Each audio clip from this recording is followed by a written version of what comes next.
Halo semuanya, kami dari kelompok 4 akan membahas mengenai materi rekrutmen. Sebelum kita bahas lebih lanjut nih, jangan lupa ya kalian like dan subscribe video ini. Nah, mata kuliah Manajemen Sumber Daya Manusia ini diampu oleh Ibu Rahma Yuliani SE MSI AKSIE. Kelompok kami beranggotakan 2 orang. Yang pertama ada Lutfia dan yang kedua ada Najla Hanif Kotrunada. Nah, apa aja sih yang akan dibahas? Jadi yang pertama ada definisi rekrutmen, yang kedua ada alternatif perekrutan, yang ketiga ada metode rekrutmen, yang keempat ada sumber rekrutmen, dan yang terakhir ada proses perekrutan. Sekarang kita akan masuk ke pembahasan pertama terkait dengan definisi rekrutmen.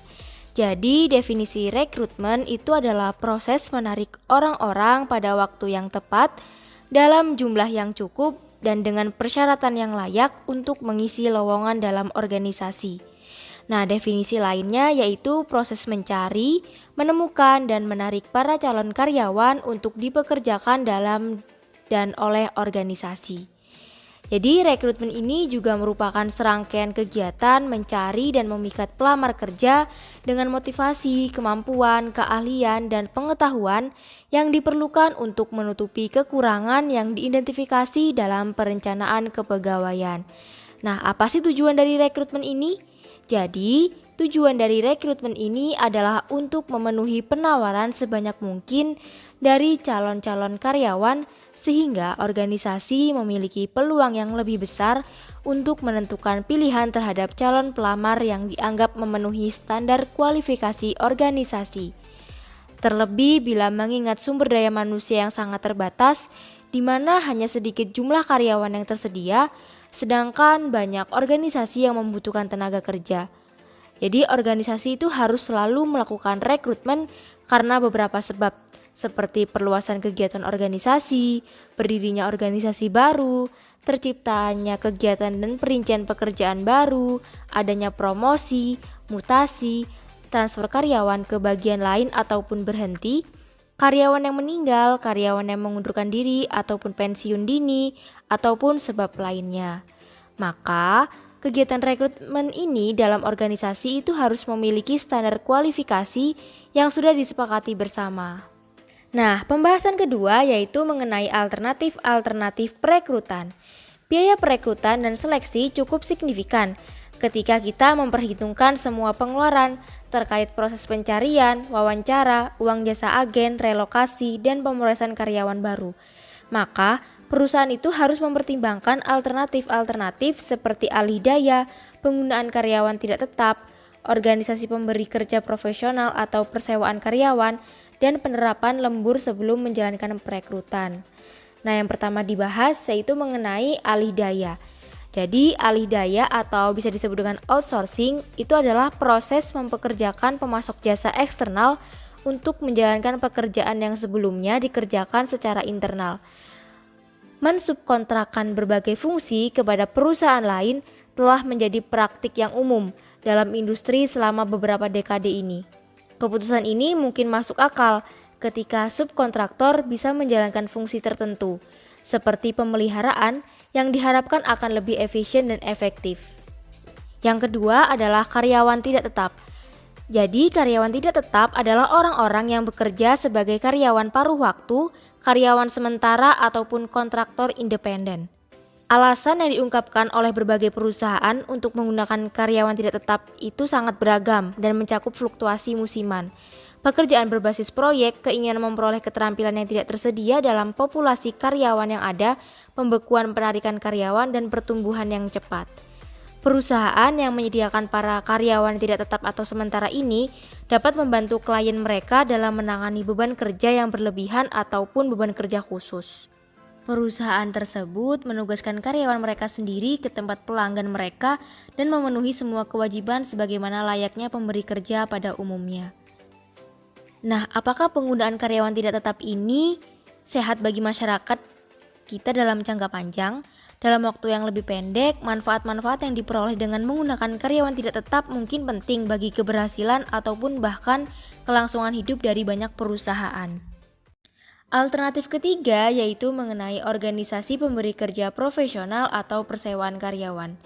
Organisasi pemberi kerja profesional atau Professional Employer Organization atau disingkat dengan PIO adalah perusahaan yang menyewakan para karyawan kepada perusahaan lainnya ketika diambil keputusan untuk menggunakan pemberi kerja profesional. Perusahaan melepaskan karyawannya yang kemudian dipekerjakan oleh PIO tersebut. PIO lah kemudian mengelola kebutuhan-kebutuhan administratif yang berhubungan dengan para karyawan. PIO juga membayar para karyawan dan PIO juga membayar premi kompensasi karyawan, pajak yang terkait dengan pembayaran dan tunjangan karyawan. PIO inilah adalah pemberi kerja sah para karyawan, maka perusahaan persewaan tersebut bertanggung jawab atas aktivitas-aktivitas perekrutan. Alternatif yang keempat adalah kerja lembur.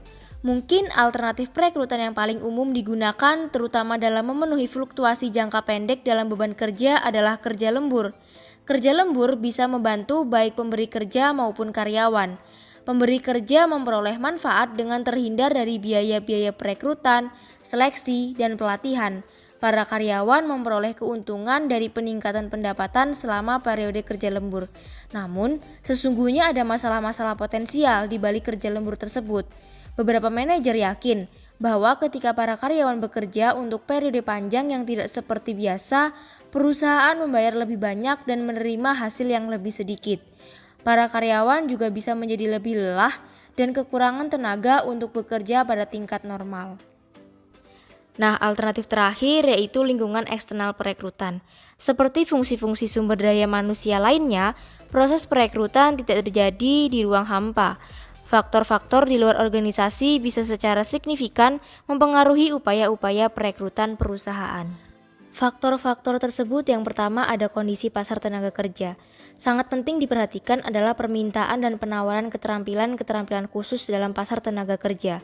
Proses perekrutan perusahaan bisa menjadi sederhana ketika tingkat pengangguran pada pasar tenaga kerja organisasi mencapai angka yang tinggi.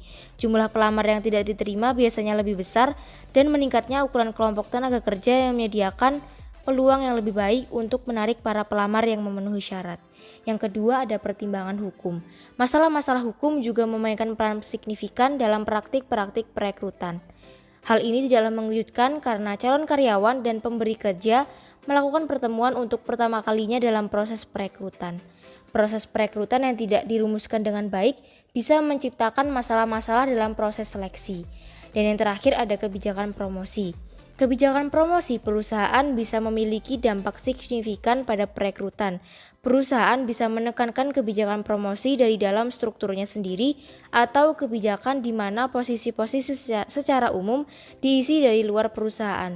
Bergantung pada kondisi-kondisi tertentu, kedua pendekatan tersebut memiliki kelebihannya masing-masing. Promosi dari dalam adalah kebijakan mengisi lowongan-lowongan di atas posisi-posisi tingkat pemula dengan karyawan yang ada saat ini. Ketika perusahaan menekankan promosi dari dalam, para karyawan mendapatkan rangsangan untuk berupaya keras meraih kemajuan. Metode perekrutan online.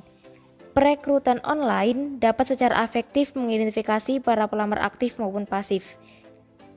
Dengan perekrutan online, ada sejumlah cara untuk menyaring pelamar guna menentukan kelayakan persyaratan mereka untuk menduduki pekerjaan. Akhirnya, melamar kerja pada pekerjaan-pekerjaan dalam organisasi adalah hal yang mudah. Meskipun perekrutan online bisa bermanfaat, ada keterbatasan potensialnya yang harus diperhitungkan. Karena begitu mudahnya bagi seseorang untuk melamar pekerjaan secara online, harus ada proses-proses untuk menyaring pelamar yang tidak memenuhi persyaratan minimum.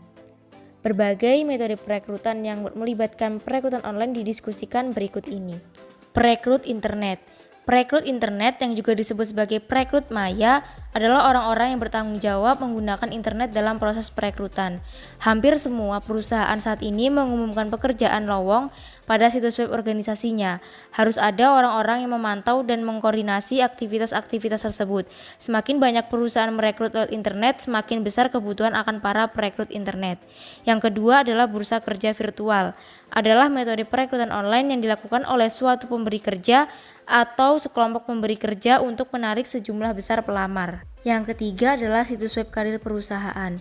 adalah situs kerja yang dapat diakses dari homepage perusahaan yang menampilkan daftar posisi-posisi yang tersedia di perusahaan tersebut, memberikan jalan bagi para pelamar untuk melamar kerja pada pekerjaan-pekerjaan tertentu. Situs-situs karir telah menjadi sumber utama bagi para pencari kerja dan perusahaan-perusahaan yang mencari karyawan baru. Banyak perusahaan telah membuat portal karir pada situs web perusahaannya.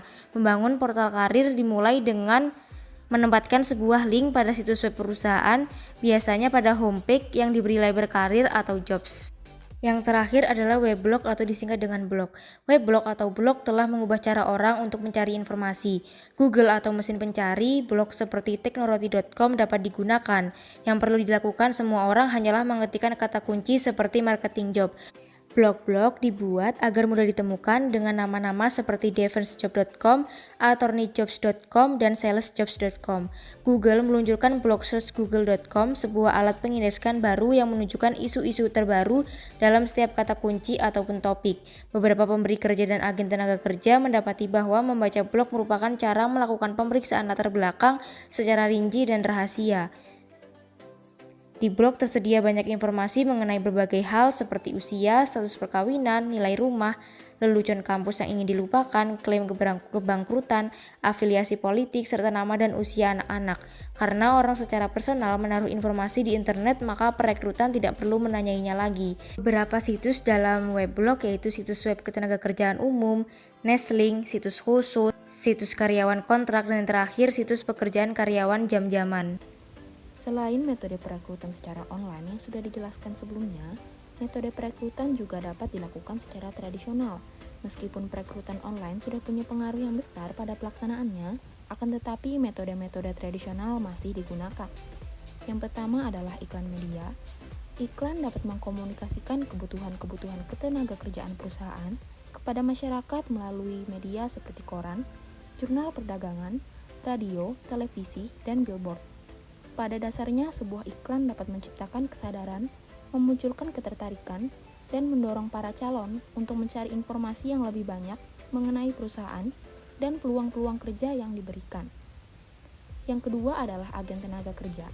Agen tenaga kerja merupakan organisasi yang membantu perusahaan dalam merekrut karyawan dan di saat yang bersamaan juga menolong orang dalam mencari pekerjaan. Adapun agen tenaga kerja ini dibagi menjadi agen tenaga kerja swasta dan agen tenaga kerja pemerintah. Yang ketiga adalah perekrut. Paling sering para perekrut berfokus kepada pelamar yang berasal dari sekolah-sekolah teknik dan kejuruan, community college, akademi dan universitas. Direktur penempatan mahasiswa adalah narahubung atau personil kontak yang dapat dihubungi para perekrut. Dengan layanan tersebut, para perekrut dapat bekerja lebih efisien dalam mengidentifikasi para pelamar yang memenuhi syarat, membuat jadwal wawancara, dan menyediakan ruangan yang layak untuk sesi wawancara. Yang keempat adalah bursa kerja.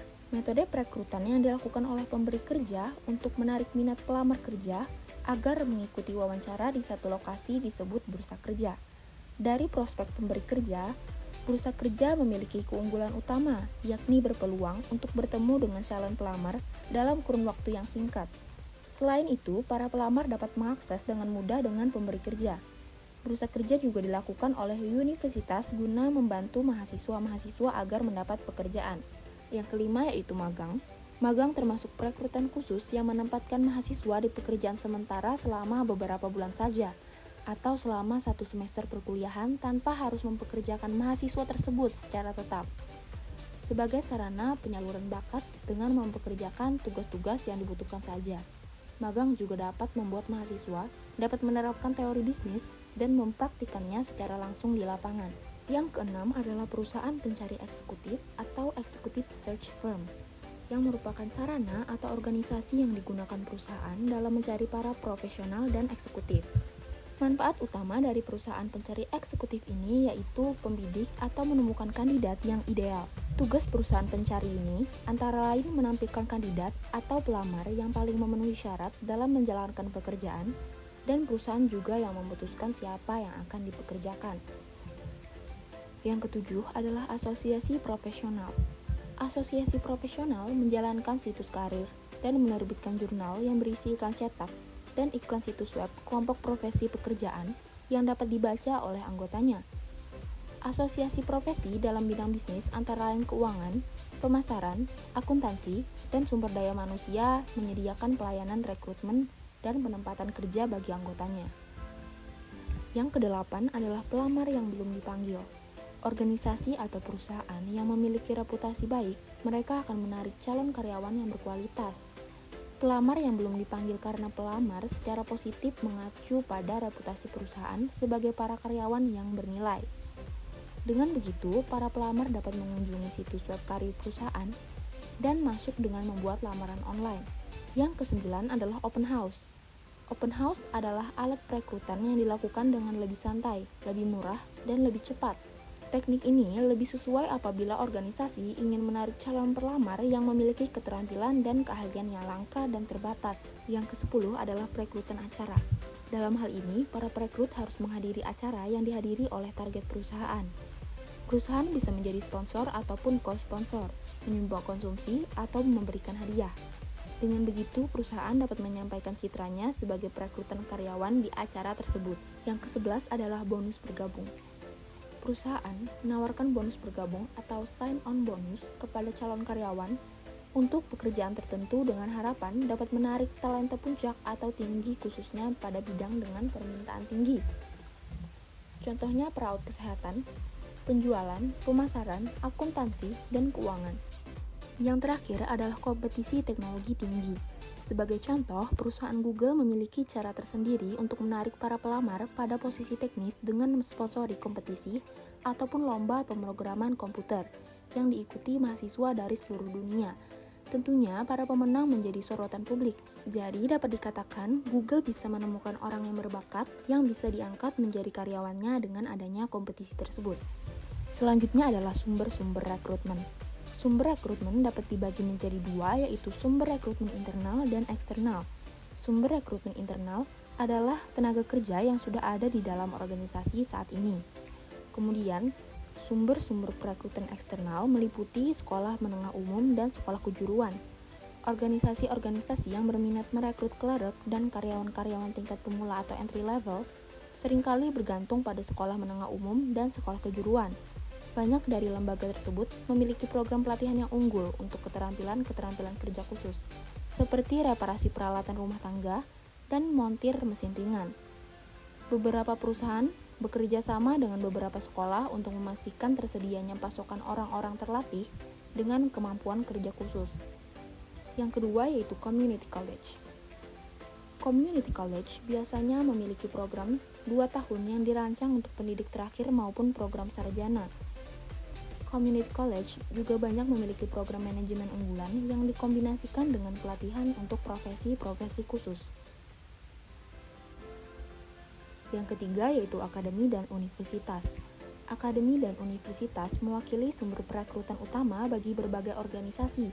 Organisasi tersebut biasanya menemukan para karyawan profesional di lembaga tersebut. Ketika suatu perusahaan menciptakan program perekrutan yang bekerja sama dengan lembaga pendidikan, maka perusahaan harus melanjutkan program dari tahun ke tahun agar menciptakan hubungan yang efektif. Yang keempat adalah pesaing dalam pasar tenaga kerja. Studi baru-baru ini yang dilakukan oleh MetLife telah menemukan bahwa sebanyak 22% dari seluruh karyawan berpindah kerja dalam kurun waktu 18 bulan. Tren tersebut nampaknya akan berlanjut dikarenakan survei yang mengungkapkan sekitar 50% sampai 75% karyawan mengatakan mereka akan meninggalkan perusahaan tempatnya bekerja ketika pasar tenaga kerja meningkat. Yang kelima, yaitu mantan karyawan. Saat ini, para pemberi kerja akan mencoba mengajak mantan karyawan terbaik mereka yang pergi untuk kembali. Keuntungan melacak cicak para mantan karyawan karena perusahaan sudah mengetahui keuntungan dan kelemahan mereka, serta para mantan karyawan juga pasti sudah mengenal baik tempat mereka bekerja. Hal ini disebut dengan boomeranging yang bisa memberikan manfaat besar dan juga mendorong para karyawan lainnya untuk tetap tinggal di perusahaan.